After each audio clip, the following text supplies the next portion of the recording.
Versículo 1 diz assim: faltavam apenas 2 dias para a Páscoa e para a festa dos pães sem fermento. Os chefes dos sacerdotes e os mestres da lei estavam procurando o meio de flagrar Jesus em algum erro e matá-lo. Então, como a gente anunciou aqui, daqui a alguns dias nós vamos estar lá no Bosque de Jesus, no culto do nascer do sol, sem nascer do sol. A expectativa sempre era assim.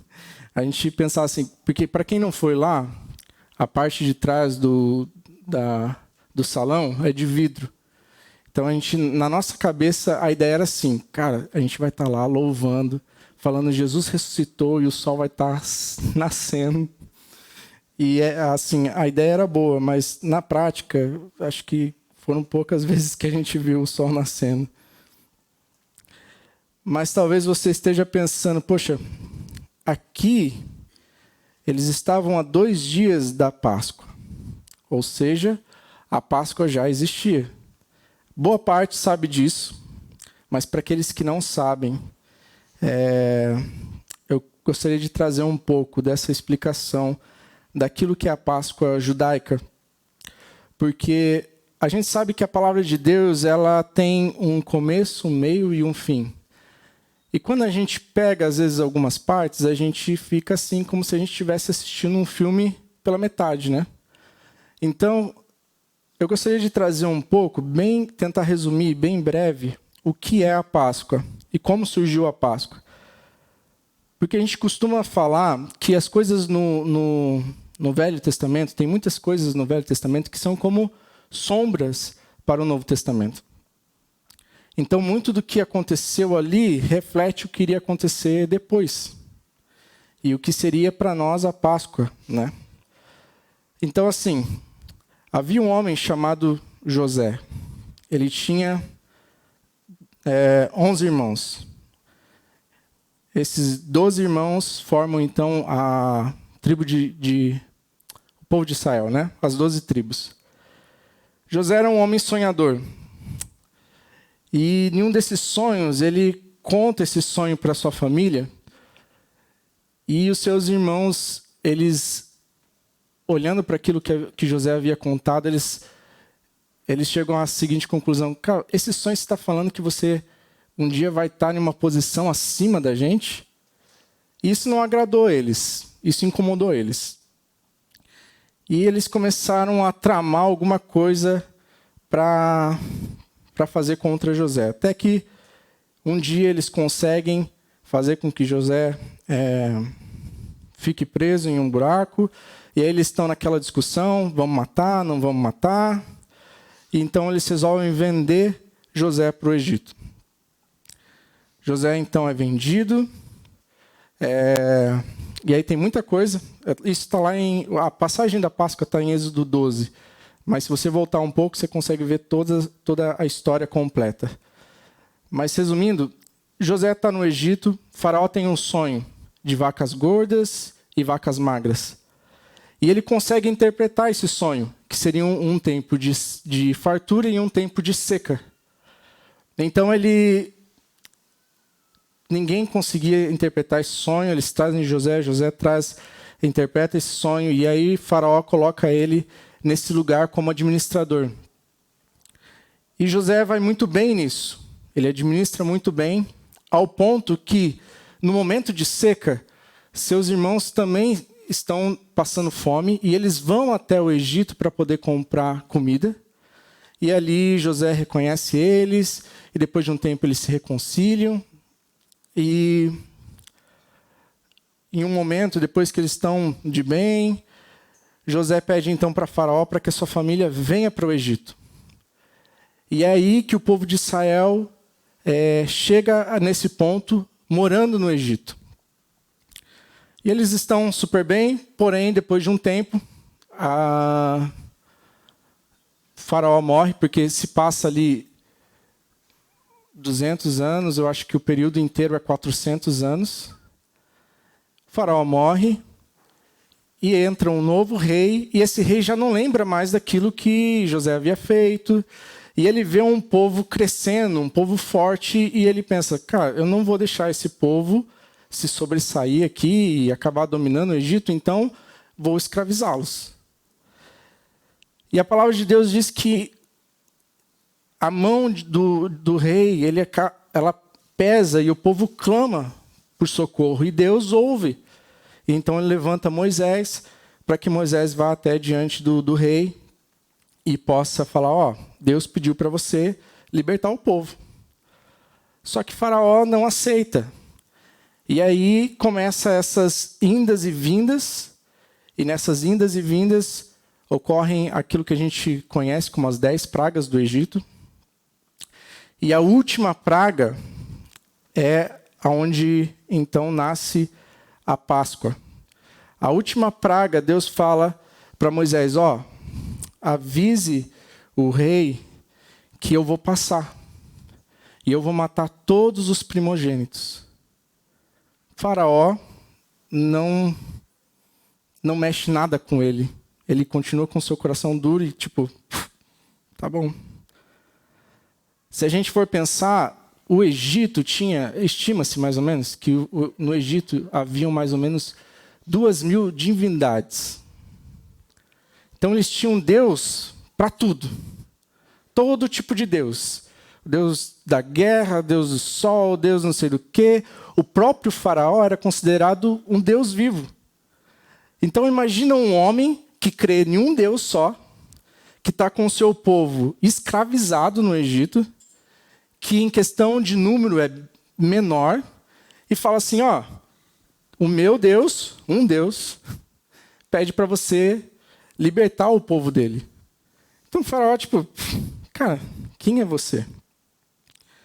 E aí, o faraó não concorda, e Deus fala então para Moisés, ó, avisa o povo para que eles peguem um cordeiro perfeito, sacrifiquem esse cordeiro e comam dessa carne do cordeiro, e depois peguem um pouco do sangue desse cordeiro e passe sobre os umbrais da porta. Então, quando eu passar e ver aquela imagem, aquele sangue nas portas, eu vou passar sobre aquela casa, não vou entrar e não haverá morte naquela casa. Então, esse é o significado de Páscoa, passagem, porque Deus passou sobre o Egito, matou os primogênitos, mas não entrou na casa do povo de Deus. E é interessante também, porque alguns arqueólogos, eles encontraram alguns umbrais. Eles não têm muito na arqueologia acerca das casas, porque para eles as casas não tinham muita significância. As pirâmides, elas existem porque as pirâmides sim era algo importante para eles. Então eles tinham muita importância na questão, por exemplo, eu esqueci onde que fica a múmia.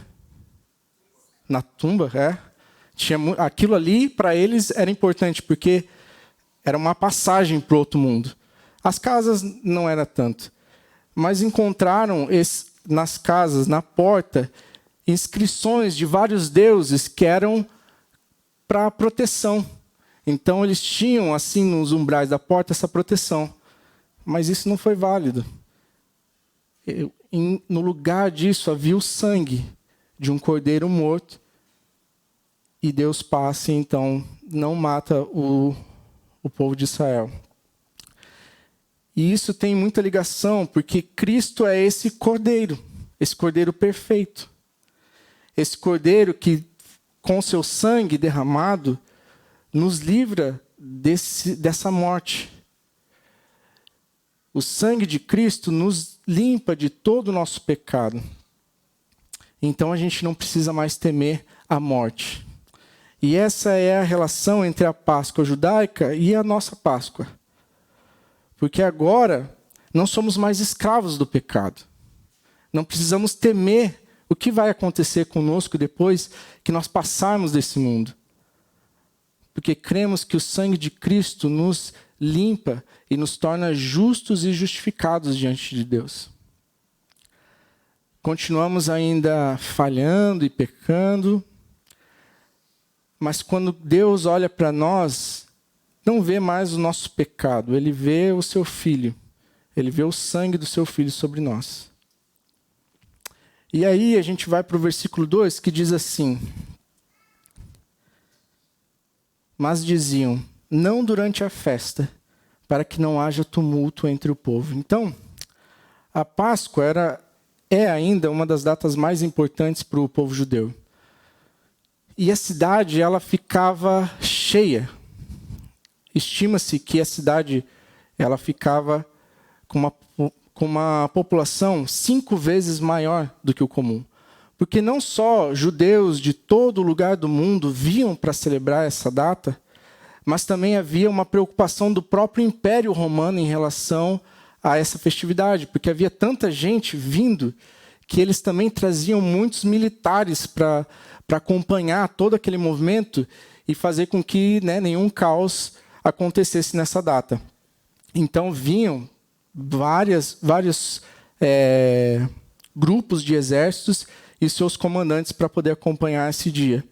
E é claro que aqui eles iriam pensar assim, não vamos causar esse momento, não vamos procurar matar Jesus agora, porque isso seria um caos, né, no meio deles. E provavelmente, Jesus poderia fugir, ou no meio de tudo isso nada dá certo, então eles procuravam um momento certo. Mas Jesus não estava ali. No versículo 3, Jesus está em Betânia. Estando Jesus em Betânia, reclinado à mesa na casa de um homem conhecido como Simão, o leproso, aproximou-se dele certa mulher com um frasco de alabastro contendo um perfume muito caro, feito de nardo puro. Ela quebrou o frasco e derramou o perfume sobre a cabeça de Jesus. Então, Jesus estava em uma cidade mais ou menos uns 15 quilômetros ali. Então, longe daquele tumulto, longe daquele alvoroço todo. E aqui tem 2 coisas bem interessantes nesse versículo. E a primeira é o fato de que ele estava na casa desse homem, Simão, o leproso. Veja, a lepra era uma doença na qual a pessoa que tivesse, ela era considerada uma pessoa impura. Então, ela não poderia ficar com outras pessoas. Ela não podia ficar até mesmo na cidade. Ela tinha que ficar distante. E aí, aqui não fala, mas provavelmente Simão era um homem que havia sido curado por Jesus. Não só pelo fato de que eu acho que Jesus não estaria com o leproso, não é nem por causa disso. Mas o fato de Simão estar na casa com outras pessoas mostra que esse homem provavelmente estava curado da sua lepra. E aí o que me veio à mente é que Jesus, ele não somente curou esse homem, mas ele estava na casa desse homem, fazendo parte da vida dele. E quando a gente vê nas Escrituras acerca das maravilhas, dos milagres e tudo mais, nós vemos que o coração de Jesus, ele estava quebrado diante das pessoas, sabe? Diante da doença, diante do sofrimento. Tudo isso mexia com Jesus. Mas é bem claro que o propósito de Cristo não era somente vir fazer milagres e sinais e, gente, olha que legal, estou indo. Havia um propósito de mostrar para as pessoas quem ele era. Tanto que ele fala, se vocês não creem no que eu falo, então creiam no que vocês estão vendo. Então havia um propósito de Jesus de mostrar para as pessoas, olha, vejam, as pessoas estão sendo curadas. Tem aquela passagem, né? O que é mais fácil? Dizer para um homem, levanta e ande, ou seus pecados estão perdoados? E diante disso, né, os fariseus estavam ali, tipo assim, e agora? Falar para alguém levantar e andar, alguém que não anda, cara, não é difícil, mas falar para alguém os seus pecados estão perdoados, a gente estaria declarando que Cristo era Deus. Porque quem pode perdoar os pecados senão o próprio Deus? E aí eu vejo Jesus na casa desse homem, fazendo parte da vida dele. E é isso que Cristo quer fazer conosco. Ele quer não somente se revelar a nós, mas Ele quer fazer parte da nossa vida. Ele quer andar com a gente. Ele quer estar conosco. A mesa era um lugar tão especial para eles na época. Então Jesus está ali com aquele homem, fazendo parte, estando na casa dele, vivendo com ele, compartilhando a refeição com ele. E aí nessa mesma passagem a gente tem essa mulher que se aproxima de Jesus com um frasco de alabastro e ela quebra aquele frasco e derrama aquele perfume sobre a cabeça de Jesus. Essa passagem, ela me faz lembrar daquela história lá em Lucas 7. Quando uma outra mulher, também na casa de um homem, a passagem diz assim que ela se achega aos pés de Jesus. Ela começa a chorar. Ela lava os pés de Jesus com suas lágrimas. Ela pega o seu cabelo, começa a enxugar os seus pés. E aí ela derrama também um perfume muito caro para aquela época. E depois ela começa a beijar os pés de Jesus. E aquele homem, que seria o anfitrião da casa, ele olha para aquilo e ele pensa, cara, se esse homem, se Jesus realmente fosse um profeta, ele saberia que a mulher que está fazendo isso é uma pecadora. E aí Jesus, sabendo o que aquele homem pensava, ele chega e fala assim, vem aqui, deixa eu te contar uma história. Tinha um credor. E esse credor tinha 2 devedores. Um devia 500 e o outro 50. Eu acho que esse é o valor, se eu não me engano. E aí, nenhum dos 2 poderia pagar por sua dívida. E aquele credor, sabendo disso, foi lá e perdoou os 2. Quem você acha que mais amou? E aquele homem fala, foi quem mais foi perdoado, né? Quem tinha dívida maior. E Jesus fala isso mesmo. Quem muito ama, muito foi perdoado. Veja que Jesus não conta aquela história falando assim, haviam 2 pessoas, uma não tinha dívida e a outra tinha dívida. Jesus fala que os 2 tinham uma dívida. Porque a gente sabe que todo mundo pecou, que todo mundo está longe de Deus e não há um homem sequer justo diante de Deus. A única pessoa que vê esse mundo e conseguiu passar por esse mundo sem cometer pecado nenhum foi o próprio Cristo. Mas os demais, não importa. Não importa a posição, não importa se é um pastor, não importa se é um grande líder religioso, não importa se é sua mãe, se é seu pai, se é sua avó, por mais piedosa, por mais maravilhosa que seja, a Bíblia fala, todos pecaram e todos foram destituídos da glória de Deus. A questão é que aquele homem não reconhecia que ele era um pecador, ele não reconhecia que ele precisava de Cristo.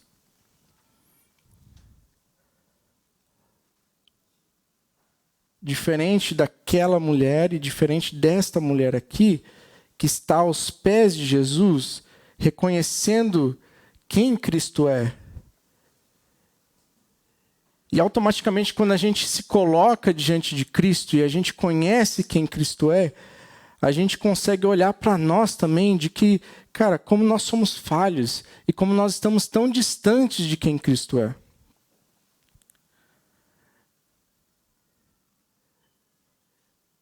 E aí aquela mulher derrama algo diante de Jesus que estima-se que custava mais ou menos 1 ano de trabalho. A mulher pega um perfume que custava mais ou menos 1 ano de trabalho e derrama aos pés de Jesus. Porque ela estava reconhecendo quem Cristo era. Porque ela estava reconhecendo a importância de Jesus para ela.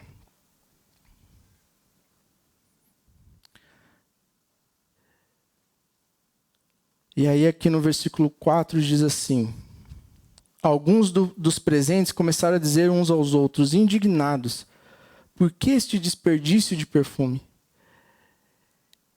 Ele poderia ser vendido por 300 denários e o dinheiro ser dado aos pobres. E a repreendiam severamente. De um lado, a gente tem alguém que reconhece quem Cristo é, e por isso qualquer coisa de valor acaba se tornando insignificante. E do outro lado, assim como a passagem em Lucas, alguém que não está reconhecendo quem é o próprio Cristo. Então, parece que as coisas não... Parece que qualquer coisa que você faça para esse Cristo não faz sentido. Parece que é um desperdício, como eles falam. E eu lembro que quando eu fui falar para o pessoal na empresa que eu ia estar saindo, que eu estaria ficando integral no ministério, é interessante ver a reação das pessoas. Porque normalmente lá tinha uma rotatividade bem grande. Então, assim, era muito comum, né? As pessoas saíam e aí sempre tinha aquela pergunta, né? Para onde você está indo? Quanto você vai ganhar lá? E se tinha vaga? Então, quando eu falei para o pessoal, aí eles... que legal, pô, você vai para uma outra empresa e tal? Não, cara, eu vou ficar integral na igreja que eu frequento. Não tem. Aí eles, sabe, ficava aquele um pouquinho de silêncio, né? Tipo, o que eu falo, né? Porque normalmente a gente já está acostumado. Oh, que legal, não sei o quê, como é que é lá e tal. Aí ficava aquele pouquinho de silêncio. Aí, mas vai compensar, né? Cara, na ponta do lápis, não. E aí ficava tipo assim, mano, que cara burro, né? Tipo, tá saindo daqui com garantia, com estabilidade, plano de saúde, não sei o quê, e vai, tipo, trabalhar na igreja. E aí eu lembro que depois de um tempo, eu recebi uma proposta, já fazia alguns meses que eu estava integral, e aí eu recebi uma proposta que era para ganhar o dobro do que eu ganhava. Aí o coração dá aquela balançada assim, você pensa, puxa, será? Mas aí eu parei para pensar e falei, cara, eu vou seguir aquilo que eu acho que Deus está me levando, sabe? E para as pessoas talvez não tenha valor isso. Talvez seja burrice. Talvez para as pessoas, tipo, essa questão da carreira é mais importante, essa questão dos estudos é mais importante. E a verdade é que quando a gente realmente entende o valor de Cristo, essas coisas elas acabam perdendo o seu valor. Quando a gente reconhece quem Cristo é, essas coisas já não nos guiam, já não nos motivam, sabe? E veja, não há nada de errado nessas coisas. porque você pode ter sido chamado para dentro da sua empresa, ter um bom cargo e glorificar a Deus nesse cargo. Você pode ter sido chamado para ter uma vida acadêmica com um grande reconhecimento e você glorificar a Cristo com isso. Mas quando essas coisas elas mudam de lugar e Cristo ele é menos importante do que essas coisas, aí a gente tem um grande problema. Porque aí não faz sentido a vida cristã.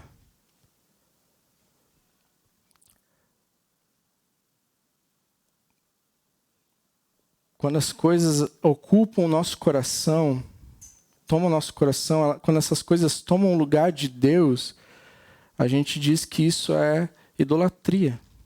Qualquer coisa que tome o lugar de Deus é idolatria. E aí, às vezes, a gente fica com medo de falar acerca disso, porque pode dar a entender que a gente está falando que as outras coisas não são importantes. A gente, às vezes, fica receoso porque a gente pensa, poxa, se eu falar que o trabalho pode ser idolatria, que a família pode ser idolatria, que um filho pode ser idolatria, as pessoas falam, poxa, mas você está pegando pesado. Como um filho vai ser uma idolatria? A verdade é que existe um lugar no nosso coração que ele só pertence a Deus. E nada nesse mundo pode estar nesse lugar. Mas estando Deus nesse lugar, você vai ser um bom trabalhador, você vai ser um bom pai, você vai ser um bom marido, você vai ser um bom filho. É só a gente entender a ordem das coisas. E aí Jesus fala lá no versículo 6. Deixa-na em paz, disse Jesus, por que estão perturbando? Ela praticou uma boa ação para comigo, pois os pobres vocês sempre terão com vocês, e poderão ajudá-los sempre que o desejarem. Mas a mim vocês nem sempre terão. Veja, às vezes tem algumas pessoas mal intencionadas, elas pegam essa passagem e falam, ó, veja, esse é o Jesus que você crê, o Jesus que não se importa com os pobres. Olha o que ele fala, tipo assim, os pobres eles sempre vão estar aí com vocês. E eles dão essa ideia de que Jesus está assim, pobre, que pobre, o pobre está aí, sempre vai estar aí. E acabam não entendendo que o motivo de haver a pobreza, o motivo de haver doenças, o motivo de haver o sofrimento é o pecado. O pecado vem e bagunça tudo, tira tudo do lugar. E existe então essa desigualdade social, toda essa injustiça, toda a maldade sobre o mundo. E Cristo está vindo justamente para dar a sua vida para que esse poder do pecado já não tenha mais essa influência, para que as pessoas então possam colocar sua fé nele e elas possam ser livres dessa escravidão do pecado, para que um dia, como a gente vai ver mais para frente, ele volte e tudo esteja no lugar. Cristo não está falando assim, olha, eu não me importo com os pobres. Cristo está falando, gente, o pecado ele existe e a pobreza ela vai continuar existindo enquanto o pecado continuar existindo. Mas calma, eu vou resolver isso aqui.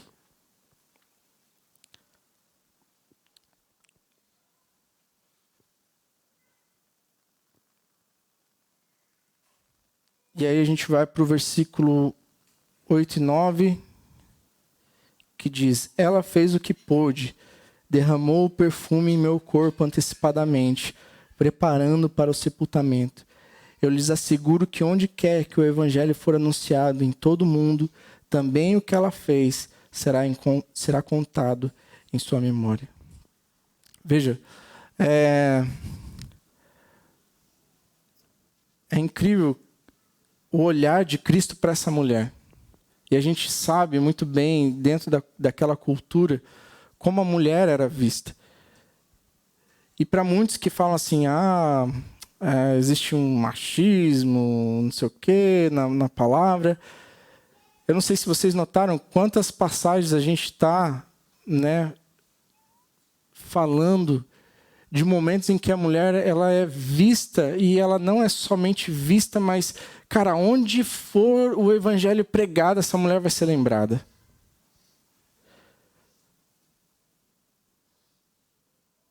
O Cacá estava falando, né? Como as mulheres estavam na frente do ministério, né?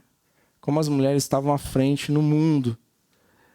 E aí eu falei, cara, vou dar uma pesquisada. E aí eu achei uma agência missionária. Eles fizeram uma pesquisa e assim, chegaram ao seguinte dado: mais ou menos 80 a 85% dos solteiros missionários, dos missionários solteiros são mulheres. 80 a 85%. Aí eu pensei, cara, eu vou dar uma olhada aqui, que eu achei que esse número é meio pesado. Acho que não é tudo isso, não. Aí eu fui perguntar fugiu o nome. Pro Gabs. Falei, Gabs, e aí, como é que é aí na Jocum, cara? Tô com um dado aqui, queria saber. Ele falou, não, mano, a maioria é mulher. Falei, e assim, no Brasil? Ele falou, cara, eu acho que no Brasil não é esse valor, mas chega, eu acho que uns 70%. Cara, a mulher está na frente porque o homem não está. Elas vão e os homens não vão.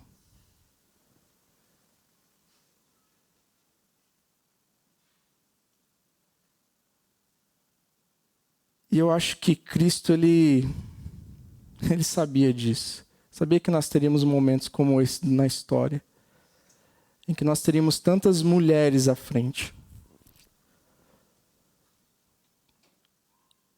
E eu acho que é importante a gente também orar acerca disso, porque existem sim países onde a mulher ela não tem voz. E para que o evangelho seja pregado, existe a necessidade de homens que vão e preguem, porque elas não podem ir e pregar. Mas a gente não pode ignorar também que as mulheres estão à frente disso. E é um número bem significativo. Versículo 10 ao 11 diz que então Judas Iscariote, um dos 12, dirigiu-se aos chefes do sacerdote a fim de lhes entregar Jesus. A proposta muito os alegrou e lhe prometeram dinheiro. Assim ele procurava uma oportunidade para entregá-lo. Então a gente sabe, né, em outros trechos das Escrituras, lá em Mateus 26:15, vai falar que Judas vendeu Jesus por 30 moedas de prata. Essas 30 moedas de prata, tem um cálculo assim, existia uma moeda que era a única moeda que era possível se ter ali dentro do templo, que era o shekel de Tiro. Não sei se essa é a forma correta de pronunciar. E aí, esse shekel de Tiro, ele valia mais ou menos 4 denários. Um denário era um dia de trabalho. 30 moedas de prata, então, seriam equivalentes a 120 dias de trabalho. Então, a gente tem uma mulher, a gente passou por uma mulher aqui que derramou um perfume diante de Jesus que valia 1 ano de trabalho, e nós temos, do outro lado, Judas, que vende Jesus por 4 meses de trabalho.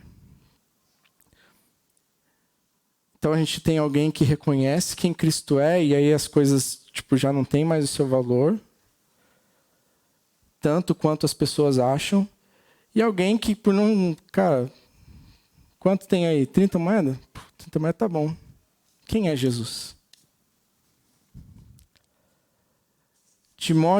Paulo, lá em 1 Timóteo 6,10, vai dizer: pois o amor ao dinheiro é a raiz de todos os males. Algumas pessoas, por cobiçarem o dinheiro, desviaram-se da fé e se atormentaram a si mesmas com muito sofrimento. Em Marcos 7, 18 e 19, vai falar da parábola da semeadura. E veja que interessante, que fala assim: outros ainda, como a semente lançada entre espinhos, ouve a palavra, mas quando chegam as preocupações desta vida, o engano das riquezas e os anseios por outras coisas sufocam a palavra, tornando-a infrutífera. Veja, a questão em si não é o dinheiro, mas, novamente, o lugar que esse dinheiro ocupa no nosso coração. Quando ele deixa de ocupar o lugar de Cristo e é mais importante para nós, então a gente vê o que Cristo fala aqui. Isso sufoca a palavra. E aí, muitas vezes, pessoas acabam, então, se preocupando mais com os seus bens, se preocupando mais com as coisas deste mundo, se preocupando mais em ter mais e ficar cada vez mais rico, e muitas vezes simplesmente para conseguir acumular. E aí você vê, eu não sei se vocês já viram, mas eu já presenciei situações assim, em que a pessoa vai aos poucos se afastando da sua fé, aos poucos deixando a palavra, aos poucos deixando a comunhão com a igreja, aos poucos vai deixando de ler, de orar, e aí quando ela vê, ela já não crê mais na Bíblia, já não crê mais que Cristo é quem ele diz que é, e aí tudo é relativo, e aí começa um monte de coisas erradas.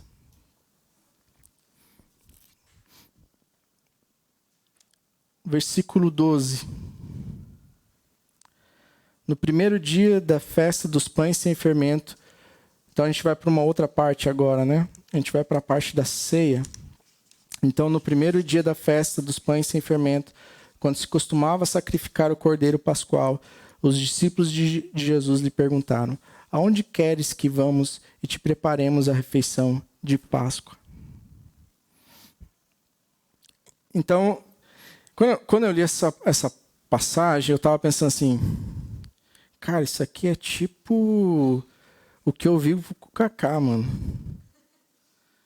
A gente vai viajar, ele não tem a hora que o ônibus sai, aonde que eu vou ficar.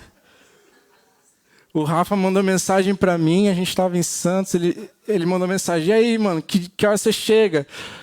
Onde você fica? Eu falei: mano, não sei, eu só tô indo, eu sei que eu vou. E os caras estão tipo assim, no dia da festa, e eles não têm um lugar para preparar a refeição. E às vezes, a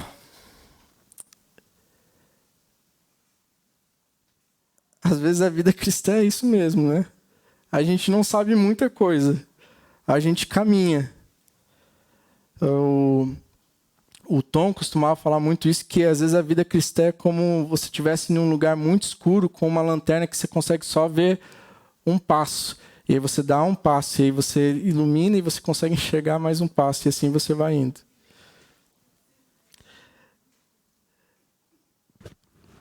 E aí, versículo 13 ao 16. Então ele enviou 2 de seus discípulos, dizendo-lhe: entrem na cidade e um homem carregando um pote de água virá ao encontro de vocês. Sigam-no e digam ao dono da casa em que ele entrar: o mestre pergunta, onde é o meu salão de hóspede, no qual poderei comer a Páscoa com os meus discípulos? Ele lhes mostrará uma ampla sala no andar superior, mobiliada e pronta. Façam ali os preparativos para nós.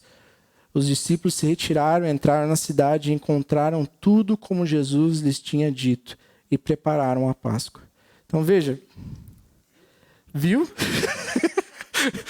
Então, a gente foi, né? Teve passagem de ida, teve passagem de volta, teve lugar para ficar, teve onde comer. Era só crer, né? E é mais ou menos isso. Cara, já pensou, Jesus falando, então, aonde a gente... vai lá na cidade, vai ter um homem com um pote de água andando pela cidade, assim, aí vocês vão seguir esse homem, e aí vocês vão perguntar para eles, o mestre fala aí, onde que é o lugar aí para passar a Páscoa? Embora pareça assim, primeiro, a cidade estava cheia, né? Tinha muita gente, e pode parecer assim que, cara... como é que eles iam achar um homem carregando um pote de água? E aí tem uma coisa interessante, porque naquela época os homens eles não carregavam um pote de água. Quem carregava o pote de água eram as mulheres. Os homens carregavam outros líquidos em uma bolsa normalmente de couro. Então, um homem carregando um pote de água no meio da cidade seria uma coisa bem diferente. Então, não se assustem, Jesus não deu uma missão tão impossível assim. Mas é claro que chegar e encontrar esse homem, falar assim, alguns podem pensar assim, talvez Jesus, né, estava lá na feira e tal, falou assim, eu quero passar a Páscoa aí, não sei o quê, me arruma um lugar e tal. Ele fala, manda seus discípulos aí, a gente vai dar um jeito. Mas o que eu fiquei pensando é como assim,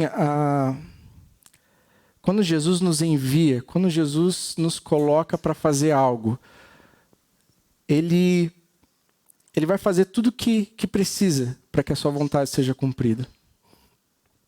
E eu lembrei do exemplo que o Rodrigo deu lá do urso, né, que o urso colocava a roupa porque ele queria brincar na neve. E aí, tipo assim, cara, você não precisa de roupa, você é um urso, você já tem tudo o que você precisa. E a vida cristã, ela é assim, a gente tem tudo o que a gente precisa, porque Deus, Ele nos dá tudo o que a gente precisa para viver essa vida com Cristo. Então, o que a gente precisa é crer, confiar e obedecer. Veja que crer é diferente do confiar, porque se a gente for pegar, por exemplo, você acredita que um avião voa? Eu acredito, eu creio. Agora, quantos deixam de voar porque não confiam, né, que esse avião vai ficar lá, né, voando? E obedecer é ainda assim essa resposta. Então, eu não somente creio por aquilo que eu sei, eu confio em Cristo a ponto de entregar a minha vida a Ele, e aquilo que Ele falar para mim, eu obedeço. Então, esses discípulos de Jesus, por mais estranho que parecesse a ordem de Jesus, eles estavam, cara, a gente vai lá, entendeu? A gente vai crer que Jesus sabe, vai ter alguém lá, e essa pessoa vai estar lá e vai preparar esse lugar como Jesus falou que iria preparar. E agora a gente entra nessa parte da ceia que tem um climão aqui. Sabe quando você tá com os amigos e aí de repente alguém solta alguma coisa assim e aí fica aquele silêncio. E aí depois chega em casa e fala, puxa, fulano falou tal coisa, cara, que climão, hein? Pesado, né? Ficou estranho. E é mais ou menos isso que acontece aqui. Então, versículo 17 ao 21. Ao anoitecer, Jesus chegou com os 12. Quando estavam comendo, reclinados à mesa, Jesus disse, digo-lhe certamente que um de vocês me trairá. Alguém que está comendo comigo. Eles ficaram tristes e um por um lhe disseram, com certeza não sou eu. Afirmou Jesus, é um dos 12. Alguém que come comigo do mesmo prato. O Filho do Homem vai, como está escrito a seu respeito, mas ai daquele que trai o Filho do Homem, melhor lhe seria não haver nascido. E aí eu lendo isso aqui, eu estava lembrando que algumas vezes eu chegava em casa, quando estava o Samuel e a Yasmin, só estavam os dois em casa, mais ninguém. E aí eu vi uma xícara ou um prato quebrado. Aí eu falava, quem quebrou esse prato? Não fui eu. Não fui eu também. E aí eu estava assim, meu Deus, só tem 2 pessoas aqui. Quem quebrou isso aqui? Não fui eu. Não fui eu. Cara, teve um dia que eles insistiram que não foi. E tipo assim, não tinha louça nenhuma. Só tinha, quando a gente saiu de casa, não tinha louça nenhuma. A gente saiu, eles foram para a aula, eles voltaram, eles usaram a louça e estava um prato quebrado. E era uma xícara, estava uma xícara quebrada. E até hoje não foi nenhum dos 2. E aqui eles estão assim, né? Não sou eu, Jesus. Não sou eu. E assim como eu estava, tipo assim, eu só queria saber quem que foi. E eu ia falar assim, poxa, cuida, né? Pô, porque assim, a gente tinha uma época assim que a gente era uma xícara, né, de cada jogo, porque tipo quebrava, aí sobrava uma, daí tinha uma azul, uma branca, né, uma mó feio.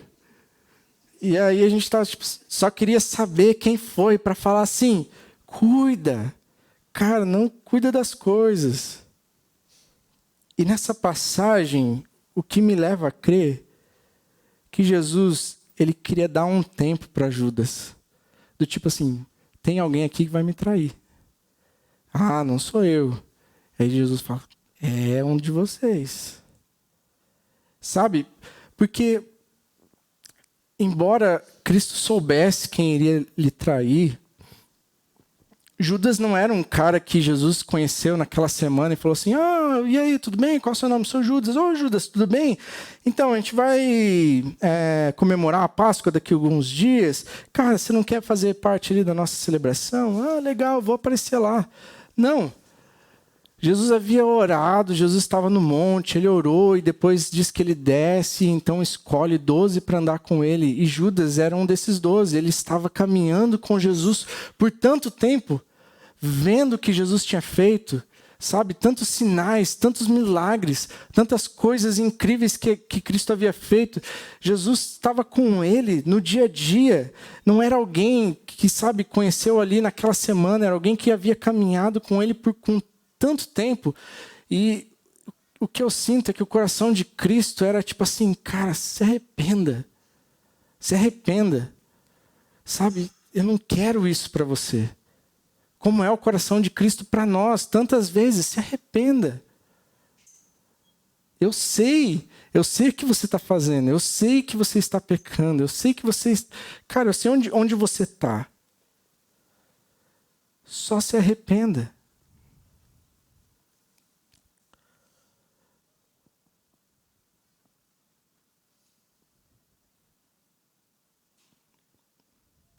E aí, a gente vai para esse momento da ceia. Então, se você está aqui na Calvary por algum tempo e você, né, já participou de alguma ceia nossa, e aí você pode pensar assim: ah, isso aí é uma coisa daquela igreja e tal, né? Aquele momento que a gente faz aquela mesa bonita, tem o suco, o pão, e aí você pode pensar assim: pô, que estranho esse negócio aí, de onde será que eles tiraram isso? Então a gente tem esse momento onde a ceia é instituída. Versículo 22 diz assim: enquanto comiam, Jesus tomou o pão, deu graças, partiu e deu aos seus discípulos dizendo: tomem, isto é o meu corpo. Em seguida tomou o cálice, deu graças, ofereceu aos seus discípulos e todos beberam. E lhes disse: este é meu sangue da aliança, que é derramado em favor de muitos.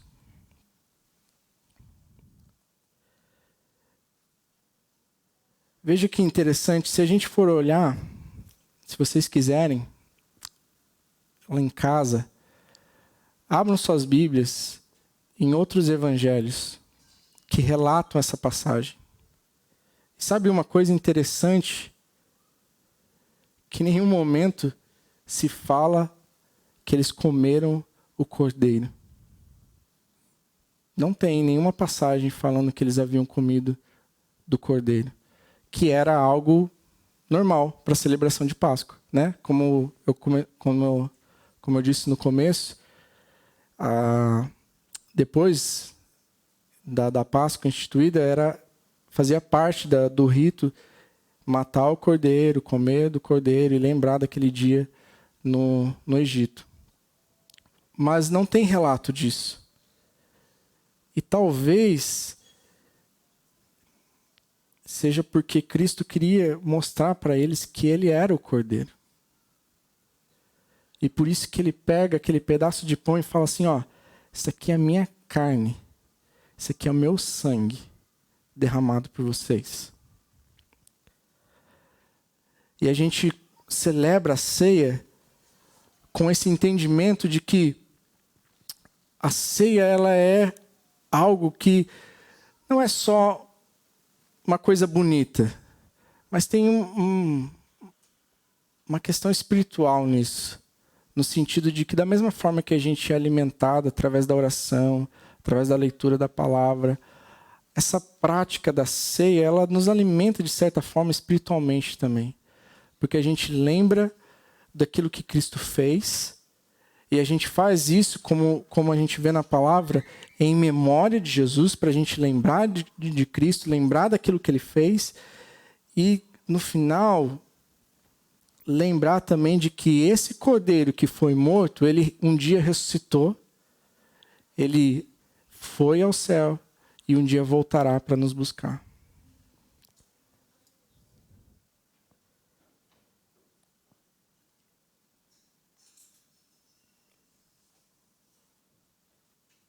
E aí a gente vai para o versículo 25, que Jesus fala assim: eu lhes afirmo que não beberei outra vez do fruto da videira até aquele dia em que beberei o vinho novo no reino de Deus.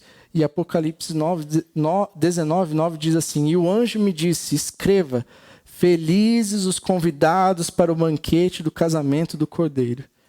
E acrescentou, estas são as palavras verdadeiras de Deus. Felizes os convidados para o banquete do casamento do Cordeiro. E Jesus faz essa promessa, olha, a gente vai participar aqui desse momento. E vai haver um outro momento como esse, que vai ser aquele momento final. A gente vai estar junto nesse banquete, celebrando com o Cordeiro. E aí, para finalizar, no versículo 26 diz que eles, depois de terem cantado um hino, saíram para o Monte das Oliveiras. Então era comum naquela época não, até hoje, né? Faz parte do ritual de Páscoa, que no final eles sempre cantavam 3 salmos, né? Que eles chamam de Halel, que é o Salmo 116 até o Salmo 118. E é legal, é incrível você pensar que Jesus no final estava aqui com eles, louvando. O Matt Redman, ele fala assim, que o louvor é a resposta natural de um coração maravilhado pela glória de Deus. E é isso que a gente vê nos Salmos.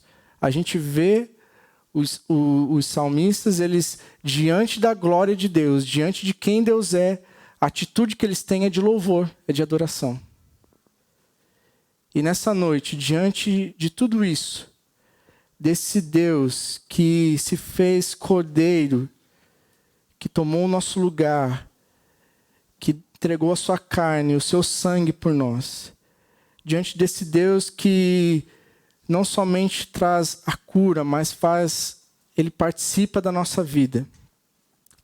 Nessa noite, diante desse Deus que tem esse olhar atencioso para cada um que chega diante dele e se derrama diante dele, a gente vai fazer a mesma coisa. A gente vai se levantar e a gente vai louvar ele, amém?